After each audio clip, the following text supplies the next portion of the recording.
Hello, I am a new user here and I have recently discovered something important about my past. Before I get into the main part of my story, I want to give you some background information. My wife, who I sometimes refer to as the wayward wife, and I have been together for 24 years. We have been married for 7 of those years, and I am currently 57 years old, while she is 53. We own a small farm, and it's completely paid off. Our children are all grown up and have moved out. Our relationship has never been perfect, and we have had to make some tough decisions along the way. One of those decisions was not getting married earlier in our relationship. I realized that if we have tied the knots too soon, my kids might not have accepted her as their mother. As a result, for the first 17 years of our relationship, we lived in separate houses. We faced the usual challenges that couples do, especially when it comes to raising our children. However, we didn't have any major argument,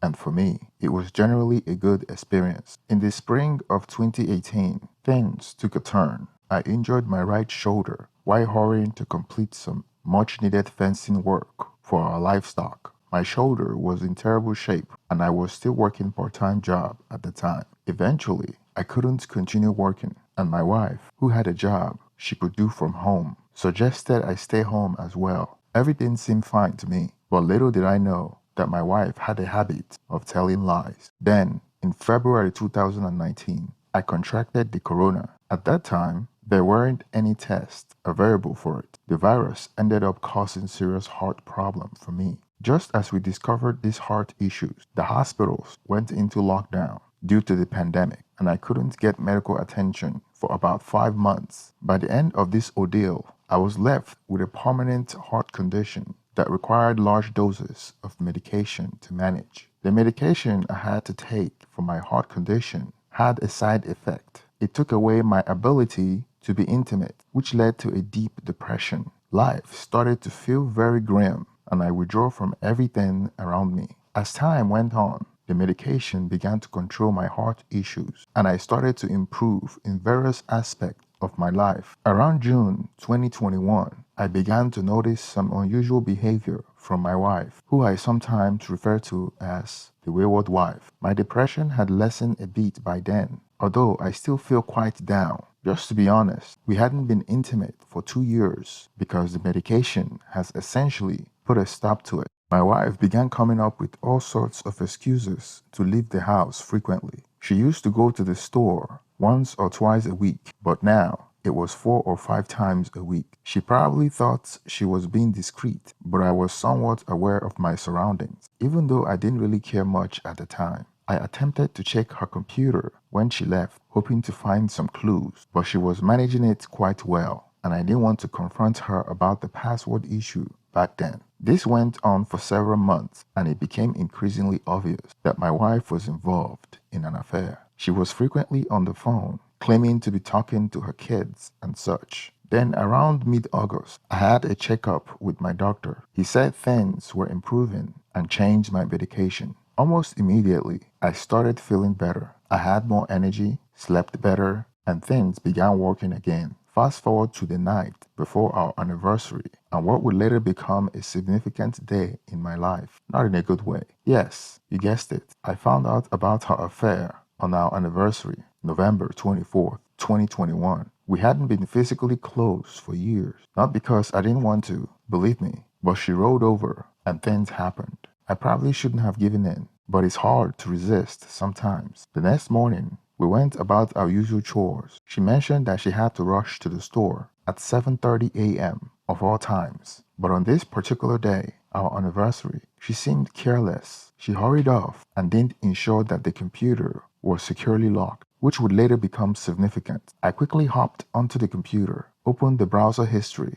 and noticed some unusual activities. I clicked on them and discovered an ongoing private Facebook conversation with a guy that had been happening for about 4 or 5 months. I read through some of the explicit details they had shared, thinking that I might need this as evidence for a potential divorce court case. I couldn't hold back my shock and anger, so I texted her immediately, telling her not to return home, and sent several of the screen captures from the laptop to her. To my utter disbelief, she actually came home and we had a massive, explosive argument that ended with her leaving. I was completely devastated. In just a matter of minutes, everything we had built for over 24 years seemed to vanish. What made it even more bewildering was the discovery that she had been taking suggestive photos for months before the affair. When I questioned her about these pictures, she offered a rather absurd excuse, claiming she wanted to see what she looked like. I couldn't help but sarcastically respond, "You wanted to see what your private parts look like?" It seemed like she was unable or unwilling to tell the truth, no matter how many chances I gave her to do so. As I continued to investigate, I discovered that before she got involved, she had been using a website called Adult Friend Finders, which, to my surprise, turned out to be quite a degenerate place. When I confronted her about this, she quickly deflected by saying that she was lonely and seeking affection, even though it's clear that affection is not what is typically on offer on such a site. Quite the opposite. To this day, she keeps trying to shift the blame for the affair onto me, citing circumstances that were entirely beyond my control. She knows deep down that this isn't true, but her delusions prevent her from accepting it. We lived separately for about 10 days, and eventually we had a conversation. She expressed a desire to come back home. Initially, I refused, but she went to my family to plead her case. Given that we had been together for 24 years, I decided to at least hear her out. I reluctantly agreed to give her another chance, partly influenced by my kids and the fact that our dogs were missing her. I was willing to try and see if she could come clean and make amends. Although, as it would turn out, this decision would later prove to be a significant mistake. 6 weeks into this situation, and last night, when she had her first individual counseling session, I have come to realize that she's a habitual liar, and I don't trust her at all anymore. Knowing her tendency to manipulate the truth, I heard a voice recorder secretly captured her first session. I'm aware this wasn't the best course of action, but I suspected she might present a biased version of events to the individual counseling. As expected, during the individual counseling session, she not only distorted the truth, but went even further. After listening to the lies she told on the individual counseling, I made up my mind that I needed to divorce her. I have to safeguard this recording because I don't want her to know that I heard every word spoken during the session. The recorder was so good that I could even hear what the individual counselor said. I was initially open to the idea of reconciliation, but now I find myself in a delicate situation, knowing the stark contrast between her real story and what she's saying in everyday life. It's also worth noting that she has a history of using marijuana, which she believes she's been doing without my knowledge. However, that hasn't gone unnoticed. This morning, she decided to confess about her marijuana use, claiming that the individual counseling had advised her to quit, even though they never discussed that topic. It seems that she had been too broken to save, and she has truly shattered my world. This is the most profound hurt I have ever experienced. While I acknowledge that my own issues played a part in our problem, I also understand that her decision to have an affair was entirely her own, and I can't bear the blame for that. She mentioned to the individual counselor that she couldn't cope with our current transparency rules, which I had implemented after recent events. She claimed she had no privacy, and given the circumstance, it's hard to trust her with any level of privacy at this point. I understand that this had been a lengthy and somewhat rambling story, but I needed to include as much background information as possible to help myself make sense of it all. It's heartbreaking to lose 24 years of work and commitment, but at this juncture, I am unsure about what else to do. I want to mention that the voice-activated recorder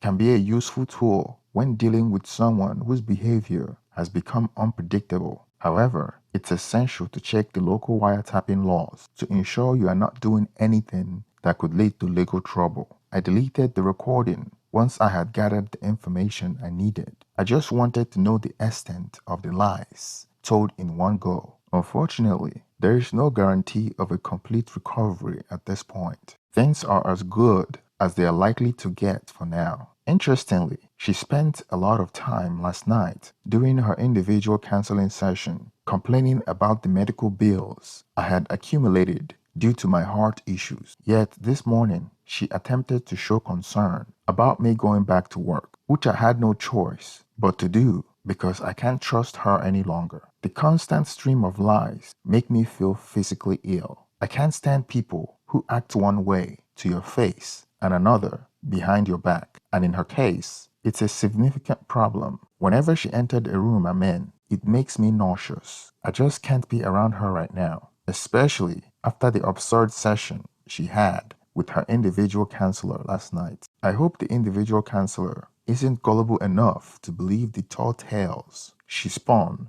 during that session. It doesn't make any sense to invest time and money in an individual counselor if you're going to be 90% dishonest. Why bother with it? To make matters worse, this morning she started with the regretful spouse act. She began to blame me, saying I was a bad husband. It's incredible how she suddenly shifted the timeline, now claiming it's been 5 years of issues, even though just yesterday she acknowledged it'd been 2.5 years. It's like the story doubled overnight. I deleted the recording, but it made me realize even more just how deceptive she truly is. Apparently, her individual counselor suggested having a session with both of us. At first, I refused, but when she mentioned that the individual counselor advised her to quit using marijuana because it's an issue for me, I considered agreeing to the session. If I do, it might provide an opportunity to expose that lie with her individual counselor, which could be worth the effort. My wife's insurance is covering her individual counselor. I am not sure how many sessions are covered for free, but after about 5 or 6, the costs start coming out of her health savings account. You're absolutely right. This is a character issue, and very serious one at that. What troubles me even more than the affair is the constant lies, half-truths, and omissions. It seemed like a much deeper problem, possibly related to some mental issues. This undermines my faith in resolving our issues. She wonders why I completely distrust her, but at the same time, she doesn't seem to realize that her lies are the root cause of that distrust. The affair is just a symptom of her character, and those lies are absolute deal breakers for me. After listening to the recording of her session with the individual counselor, I couldn't help but notice that one of the last things she practically boasted about was her ability to quote unquote push my buttons. Well, her days of trying to provoke me in that way are now over. I have been ignoring all her attempts to get a reaction out of me today, and it's been quite frustrating for her, to say the least. As for the whole issue of privacy, that's not even something I'm willing to compromise on. If that changes even a little, I am ready to have my lawyer file divorce papers immediately. I have already consulted with him and everything is prepared. When I do initiate this, it will be a quote-unquote for cause divorce, with her and her affair partner's quote-unquote love messages and photos presented as evidence. This way, if any of her family members are involved, they will get to see just how proud she was of her actions. It will be a soul-crushing revelation for her, especially since she's been trying to maintain the image of being pure and innocent. I am close to finalizing my decision to get a divorce. I have already gone through the necessary steps with my lawyer so we can file for divorce at any time. After all the lies and deception, I am not willing to try and fix things, even if she were to genuinely make an effort. However, I am not sure if she can move past her own sense of victimhood to see that the end is near. I guess what I'm unsure about is how long I should give her, especially to make it seem like I am making an effort. For the sake of family, I realize that 6 weeks might be too much of a time frame, but what would be a fair duration? I have started reading a book about healing from infidelity, and interestingly, she began reading it at the same time. However, she stopped reading it when it reached the more challenging parts that required the wayward spouse to take full responsibility and put in most of the work. This is why I'm currently stuck in the uncertain state without a clear path forward other than proceeding with divorce. It's incredibly difficult to contemplate throwing away 24 years of my life, even though I don't really know who that person truly was. I am also very reluctant to lose our farm, as I have invested so much effort, sweat, and tears into this place. She had also brought her affair partner into almost every aspect of our lives, which seemed there are hardly any activities we do that aren't somewhat connected to him. This include everything from grocery shopping to mowing our fields, even her close friends, and my daily chores like feeding the livestock. These constant reminders have been causing me a lot of trouble, mainly anger and a great deal of disgust. However, one area where the individual counselor I've been talking to has been helping is managing my anger. I am not resisting these reminders, but I'm not letting them consume me as much as before, which had made life somewhat more bearable for now. In short, how long should I give her to realize the gravity of her action before I decide it's enough? Today, I asked her directly if she thought she could even come close to attempting what was outlined in the Healing Infidelity book, but she refused to answer. This led me to suspect my effort might be in vain. After she learned that I intended to file for divorce, she attempted to manipulate me by acting seductive and telling me how much she missed intimacy. However, she didn't realize that I found her as attractive as a piece of decaying flesh, and I would sooner embrace a cactus than be with her intimately. The woman I had once adored now turns my stomach, and even her scent was repulsive to me. Last night marked the first time I have slept through the entire night since the day everything came to light. It was a welcome respite, and I had almost forgotten what that felt like. However, this morning, she dropped a bombshell stating that if there is no sexual intimacy, she doesn't see how she can stay in the relationship. I'm not sure if she viewed this as a form of shock therapy, but I honestly don't care. As I mentioned, I would choose a cactus over her. Later in the day, she expressed her disbelief that I could be so upset over just 4 months of her affair, considering we have 24 years together where we were happy. It's baffling to me how someone could be so detached from reality to think that either of these lines of conversation would lead to a positive outcome. I have decided to reclaim control of my life from her, and I'm no longer engaging in arguments with her.